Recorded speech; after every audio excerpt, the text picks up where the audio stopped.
Saya ingin Anda membayangkan sebuah skenario. Hari ini, Anda membuka dompet dan di sana terselip selembar uang kertas bernilai 100 triliun dolar. Ya, Anda tidak salah dengar, 100 triliun. Angka nolnya ada 14. Dalam logika normal, uang sebanyak itu cukup untuk membeli pulau pribadi, koleksi supercar, atau bahkan membeli harga diri musuh-musuh Anda. Anda adalah manusia terkaya di atas kertas. Tapi, selamat datang di Zimbabwe tahun 2008. Di negara ini, uang 100 triliun itu tidak bisa membelikan Anda sebuah rumah, tidak bisa membelikan Anda mobil. Uang 100 triliun itu hanya cukup untuk membeli 3 butir telur ayam. Ini bukan fiksi, ini bukan distopia buatan Hollywood.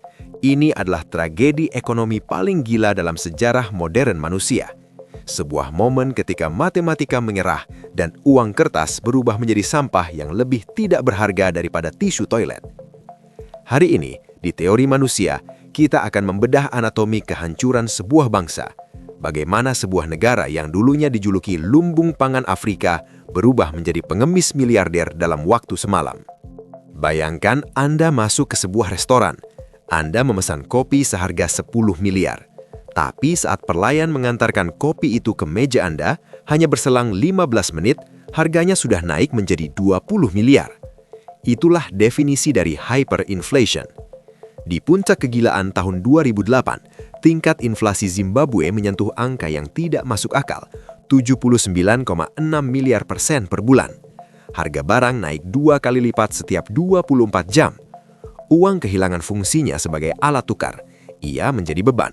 Orang-orang berhenti menggunakan dompet dan mulai menggunakan koper, karung beras, bahkan gerobak hanya untuk membawa uang tunai demi membeli sepotong roti. Kertas-kertas bernominal triliunan itu berserakan di selokan, diinjak-injak, dan dijadikan pupuk kompos karena nilainya lebih rendah daripada biaya tinta untuk mencetaknya. Ini adalah sebuah economic suicide. Bunuh diri ekonomi yang dilakukan secara sadar oleh rezim yang percaya bahwa mereka bisa menipu hukum alam.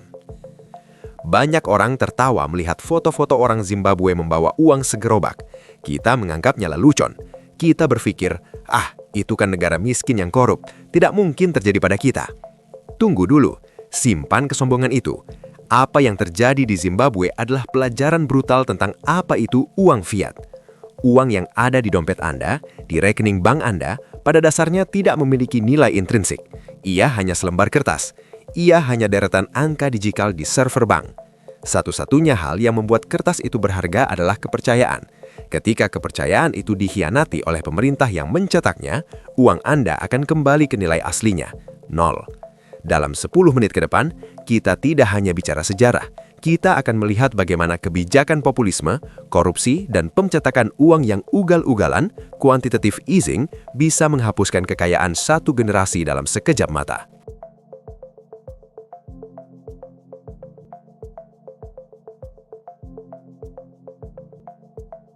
Sebelum kita menyalahkan mesin pencetak uang, kita harus mundur ke tahun 1980-an. Zimbabwe saat itu bukan negara gagal. Ia dijuluki the breadbasket of Africa atau lumbung pangan Afrika. Mata uang mereka, dolar Zimbabwe, saat itu nilainya setara bahkan sedikit lebih tinggi daripada dolar Amerika. Ekonomi mereka stabil, ekspor tembakau dan gandum melimpah. Itu adalah masa keemasan. Lalu, apa yang salah? Jawabannya ada pada satu pria, Robert Mugabe. Di awal tahun 2000-an, popularitas Mugabe mulai merosot. Untuk mempertahankan kekuasaan, dia memainkan kartu populisme yang berbahaya, Land Reform Program. Mugabe memerintahkan penyitaan ribuan lahan pertanian produktif milik petani kulit putih yang berpengalaman. Lahan-lahan itu diambil paksa, seringkali dengan kekerasan, dan diberikan kepada siapa? Bukan kepada petani lokal yang butuh lahan, tapi kepada veteran perang, kroni politik, dan pendukung setiap partai yang sama sekali tidak punya keahlian bertani. Bayangkan Anda memecat pilot pesawat terbang di tengah udara, lalu menyerahkan kemudinya kepada penumpang yang belum pernah melihat kokpit hanya karena alasan keadilan sosial. Hasilnya bisa ditebak, pesawat itu jatuh. Produksi pertanian Zimbabwe anjlok drastis, ekspor berhenti, devisa negara kering. Inilah domino pertama yang jatuh, supply shock. Barang menghilang dari pasar sementara orang masih butuh makan. Ketika produksi hancur dan pajak tidak masuk, pemerintah Zimbabwe kehabisan uang. Mereka punya utang luar negeri, mereka harus menggaji tentara agar tidak kudeta, dan mereka harus mengimpor makanan karena ladang mereka gagal panen. Dari mana uangnya? Disinilah logika ekonomi dibuang ke tong sampah. Gubernur Bank Sentral saat itu, Gideon Gono, di bawah perintah Mugabe, mengambil jalan pintas paling mematikan dalam sejarah ekonomi, mencetak uang atau printing money. Mereka berpikir, jika kita butuh uang, cetak saja, masalah selesai. Mereka lupa atau pura-pura lupa hukum dasar supply and demand. Jika jumlah uang beredar 2 kali lipat sementara jumlah barang, roti atau telur tetap atau bahkan turun, maka harga barang pasti naik 2 kali lipat. Pemerintah Zimbabwe terjebak dalam lingkaran setan, vicious cycle. Harga naik, pemerintah butuh uang lebih banyak, cetak uang lagi. Harga naik lagi, cetak uang dengan nominal lebih besar lagi. Begitu seterusnya sampai mesin pencetak uang mereka kehabisan tinta dan kertas. Kepanikan melanda, pemerintah mencoba menyalahkan pengusaha. Mugabe menuduh pemilik toko melakukan sabotase harga. Dia mengeluarkan kebijakan gila lainnya, price control, atau kontrol harga paksa. Polisi dikirim ke toko-toko, menodongkan senjata, memaksa pedagang menjual roti dengan harga rugi. Apa yang terjadi? Pedagang tidak bodoh. Daripada rugi dan dipenjara, mereka menutup toko. Ekonomi formal mati total. Supermarket kosong seperti rumah hantu. Semua transaksi pindah ke pasar gelap.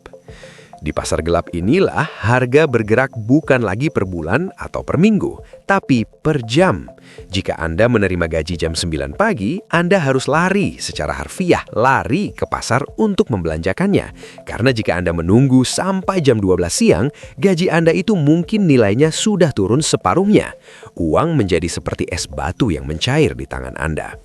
Bank sentral mulai kehabisan ide untuk mendesain uang. Mereka mencetak pecahan 1 juta, lalu 1 miliar, lalu 10 miliar. Masyarakat Zimbabwe menjadi miliarder paling miskin di dunia. Matematika kehilangan artinya. Orang berhenti menghitung uang. Mereka mulai menimbangnya. Berapa harga sekilo daging? Harganya 2 kilo uang kertas.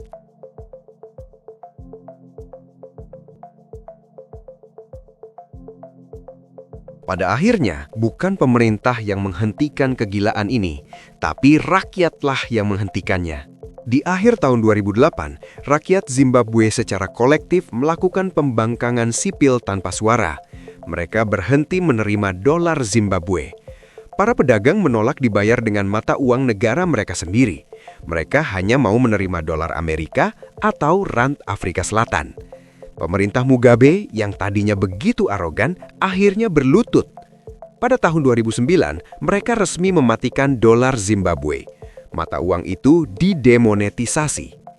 Bayangkan betapa memalukannya sebuah negara yang harus mengakui bahwa kertas tisu lebih berharga daripada mata uang nasionalnya sendiri. Zimbabwe menjadi negara tanpa uang. Mereka mengadopsi mata uang musuh bebuyutan mereka, Amerika Serikat, hanya agar ekonomi bisa bernafas kembali. Inflasi turun drastis dalam semalam, tapi kerusakannya sudah permanen. Stabilitas kembali, tapi dengan harga yang sangat mahal. Bayangkan Anda adalah seorang guru atau perawat yang sudah menabung selama 40 tahun untuk masa pensiun. Di buku tabungan, saldo Anda tertulis miliaran.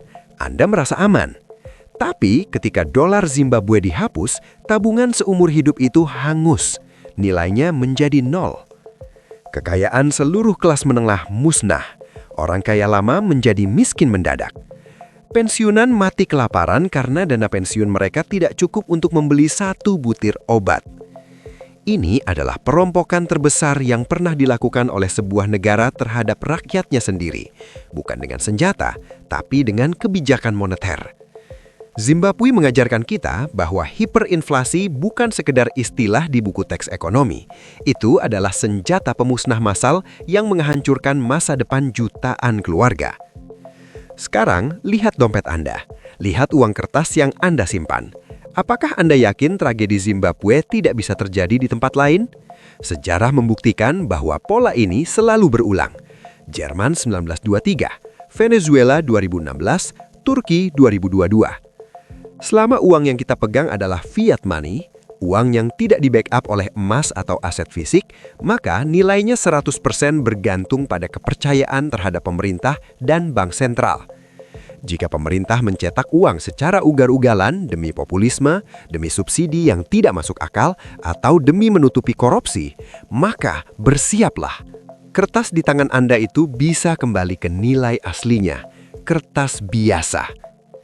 Pelajaran dari Zimbabwe adalah jangan pernah meletakkan seluruh telur Anda dalam satu keranjang, mata uang fiat. Diversifikasi aset, emas, tanah, saham bukanlah pilihan gaya hidup, tapi mekanisme pertahanan diri. Robert Mugabe pernah berkata, negara adalah milikku. Tapi pasar membuktikan bahwa hukum ekonomi tidak milik siapa-siapa.